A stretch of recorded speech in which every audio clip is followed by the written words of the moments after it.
of cycle update. God only knows what crypto will rub you. God only knows what crypto will rub you. God only knows what crypto will rub you. God only knows what crypto will rub you. Obviously, it's a different era, and rug pulls can no longer be the focus, I don't think, because technology has come a long way and these people are getting smarter by the minute. Obviously, it's not like 2021. If you weren't in 2021, let me regale you, look it up, with a story about 2021. It started before 2021, but it hit a fever pitch in 2021 because 2021 was arguably the Wild West of cryptocurrency, continuing into 2022. But 2021 is where it started. 2021, you saw the rise of reflections. You saw the rise of excessive burns. You saw the rise of taxes in crypto. You saw the rise of various pump and dump tokens, primarily on the Binance Smart Chain. Later, Solana started to come out with the various garbage tokens, and Pump Fund came out of nowhere with garbage tokens, and they could not replicate the illogical run that the Binance Smart Chain enjoyed in 2021 at all. Ethereum, when it was proof of work, had a lion's share of these tokens as well, simply because Ethereum was the dominant chain out there. There's significant liquidity on Ethereum, but then Binance started taking front seat. Mind you, this is all when FTX, poof hair out there, banging the girl out in the house out there and the whatever. So it was a different time, is the point. We don't have a lot of those rich players anymore. It's a different time. Many of those rich players are either locked up, on the run, on the lam, took a plea, or broke. I noticed Bleaves did an update about Ben Armstrong recently and talked about bipolar. He had mentioned that before, that he was bipolar. We understood that at some point, by Ben's own admission, that drugs were a part of what was going on, and apparently Cassie's still in the mix and everything else. But we also understand his part during that time, along with many others. The influencer era was strong. Many of the influencers were wealthy people that would encourage you to buy into various projects so that you could be treated as exit liquidity. This doesn't present that Ben himself specifically did that. I'm saying that he was one of the tier of influencers that was actually wealthy, encouraging you to get into projects simply so that you could be exit liquidity on the back end. Many of them did it. So it was a different time. That's the point. So then I gave an update about a couple months ago talking about these rich mother fathers.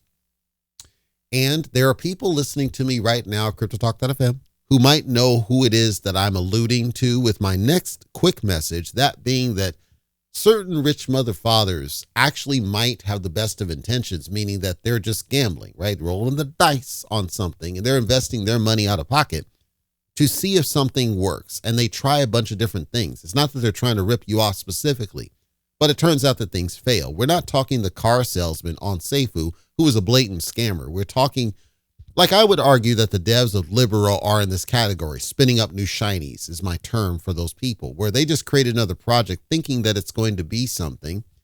They don't understand about collateral damage. This is though different because this person, who I will not name because there are some people who might be listening, who might be associated to a coward. There are people out there, specifically one, who have invested money in something, presented as something. And months ago, I said, we kind of have to let it play out and see what happens. And you make your own decision about what it means. And then if you choose to get in it, first step is to admit you have a problem. Own your own accountability that you made the decision that got into whatever. But all you can really do is sit back and watch and see what happens. Well, one of these projects that I, again, will not name because it's possible that I'm being listened to by somebody who talks to a coward, where apparently this rich mother father put money up on something, openly said, look, I had stuff that crapped and now I'm trying to do it again.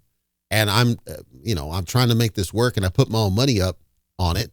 And people thought it was vaporware, right? It's not going to happen. Well, something did happen.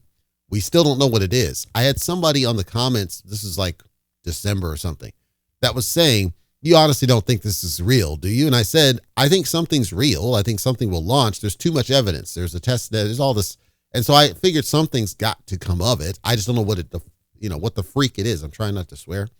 I don't know what it is, but I'm just sitting back on it because at this point, what can you do, right? So it turns out being something. Well, then we have to ask the question right now, since there's a tangible something, does it qualify as a scam? Well, people would say, well, the rug's going to happen. The rug pull, it's going to happen. We just got to give it time. We just have to wait for launch, and that's when the rug pull happens. Well, it got me thinking that the rug pull definition, I gave an update. This was November. I said, we got to rethink the definition of scam. We really need to rethink the definition of rug pull, but my definition of rug pull is the same. A rug pull is when a developer makes money available and then makes it not available. That's a rug pull. There's been countless of them, but that's to me a rug pull is money is made available by the developer and then made not available. In the example I'm referring to, money is not yet made available because it's not traded or tradable as of yet. Until it's traded or tradable, we cannot say that the developer made money available, number one. Number two, we can't say that money was then taken away because it's not yet made available. There was an allegation made by the person I refer to as the coward that apparently significant of the money was already taken and was funneled over to the marketing. Well, that's no different than the car salesman on Safeway. That's literally what he did. I did a coverage about that, where he said a significant amount of money went to blockchain. Somebody on the comments came back and said, yeah, that's because they're taking a kickback. Okay, if the developer put their money in, which we assume must have happened at some point to some level, and then they took their money back, is that a kickback? I don't know. I'm saying that we have to rethink the definition of rug to understand whether or not what we're experiencing or what we're observing truly is a rug. God only knows what crypto is going to rug you. That's why I picked the song and did the song and performed the song so you understand the whole genesis of why I decided now was timely. Separate from this, in order to do enough analysis as to what does that mean, I'm going to steer you to two sources. First of all, as I said, Scam Alert HQ-by-Fetra on YouTube. He does a very good job explaining a lot of these concepts that I'm talking about. I'll make sure to link his channel in the comments, but make sure to check out Scam Alert HQ-by-Fetra. He is one of the select few remaining that I can actively recommend checking out his channel because from everybody else, he strikes me as the one that is kind of in that neutral zone. Not to quote Star Trek, but that neutral zone that I much favor, where you're not leaning one way or the other. However, his analysis explains stuff in detail. We don't even know that what he said is true in terms of the scam aspect of it because not enough has happened. A process has taken place. With that process, there were changes. The reason we can't clearly say it's a scam is because they told you what they were going to do before they did it. This is different than the car salesman on Safeway, who told you one thing and then did something different. Here, what they told you was going to happen went. The people don't like how it went because it was positioned as the community said they want to do that. Well, technically they did, but there's a lack of understanding about what they meant by community. What they meant by community was a very specific finite set of folks. Those folks spoke for the larger group of people, irrespective of whether you wanted it or not, but the community did say, this is what we're voting for, whether or not it's what you agreed with. And then that governed what ended up happening. The numbers were run. And so then again, we have to rethink the definition of scam or rug pull and really quantify it. I'm saying that right now, it's harder to detect what really is a scam up front. It doesn't mean it is. It doesn't mean it isn't. And saying it's harder to detect whether it is or not. Certain behaviors can be scammy. Certain behaviors can be questionable, but we have to really wait now, which sucks because it means you got to make smarter decisions about up front about when you give them the money before you understand their behavior. If you wait until they actually full launch products that they promise, you miss out on the maximum amount of money. That's why it's called FOMO, fear of missing out. If you buy in because of a marketing strategy, and by the way, said rich mother father straight tells you to your face, by the way, people, you're here because of my marketing, despite you not liking it. How can that person be wrong? It's true. You buy in based on a potential. It gets locked up. Now you have to wait. You have no choice. You are essentially feckless. But is it fair to say that you got ripped off? Not yet, because there's things being delivered. Are they the things you wanted delivered? Not yet. Is it doing anything that's enriching you? Not yet. You have to wait. All you can do is wait. All you can do is sit back and watch. And it's possible. It's entirely possible.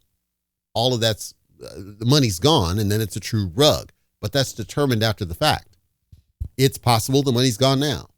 People speculate that your money might be out. Okay, that's possible. All I'm saying is it's harder to detect what truly is a rug. You have to theorize first and speculate it might be a rug. From what I can tell, it appears to be one. But why do you make that determination after you've given them the money? This is the definition of FOMO. This is why it's dangerous to do FOMO. This is why it's dangerous to go off of words. Words don't mean anything. You have to act. I have the same beef. I had the same beef with Terrarium. They made a bunch of promises and words. None of it came to fruition. Satama, a bunch of promises and words. None of it came to fruition. Frankly, I feel the same about Devi and many other projects who are making promises of doing something. Pi Network is still out making promises that they've not delivered on. Countless projects make promises they've not yet delivered on. The reason I don't call some of those rugs is because a lot of these take years to come to some fruition. Solana took years to go to any tangible level. Tron, the freaking founder of Tron doesn't even really believe in his own chain. So I'm just a little bit more flexible in my terminology for something than many other people. I don't just leap to the term rug right up front. I say there are red flags. The downside is that people have been conditioned to believe that they should listen to BS marketing, BS influencers lying to them, hopium. They go off that, and then after they've locked their money up, then all of a sudden they place blame. I'm simply saying you got to look at yourself first because you made the decision to do that. And you own that decision, which is why you should not put more than you can afford to lose, because God only knows what crypto is going to rug you. And until everybody gets that clue and settles it in their mind, you're going to keep getting ripped off. The answer is not to lock down with regs. The answer is for everybody to own their own decisions. If you choose to get into something because of flashy marketing, you own that decision and you own the risk that it might be a rug. It's not the influencer's fault for lying to you. The influencer should be held to task for lying to you. I'm saying it's not their fault if you lose that money. That's your fault because you made the decision based on the influencer. You shouldn't make it based on the influencer. You shouldn't make it based on the marketing. You shouldn't make it based on words. You shouldn't make it based on this person's worked at Citibank and this one's going to be on NASDAQ and this one's used to work under the White House. Stop. You have to let them deliver a tangible product, period. If they do not deliver a product, you don't give them the money. That means you might miss out on the initial surge. What you're really then doing is investing in the potential that it rises back up again after products show up and after utility is tangible and provable. You are free, and I encourage you to completely disregard me. That rhymes. I'm telling you, God only knows what crypto is going to rug you. But the point is, you are the one who have power and control over when you get rugged. Make smart decisions about when you invest in something, not just based on words, not just based on fluff, not just based on BS, but actual delivery. Ignore the initial surge. If you're just going to go initial surge, be a gambler. Nobody begrudges your right to be a gambler because that's what you're doing. If that's all you care about is the initial surge, pump and dump, great. Nobody begrudges it, but then you can't play victim when the thing actually does rug you.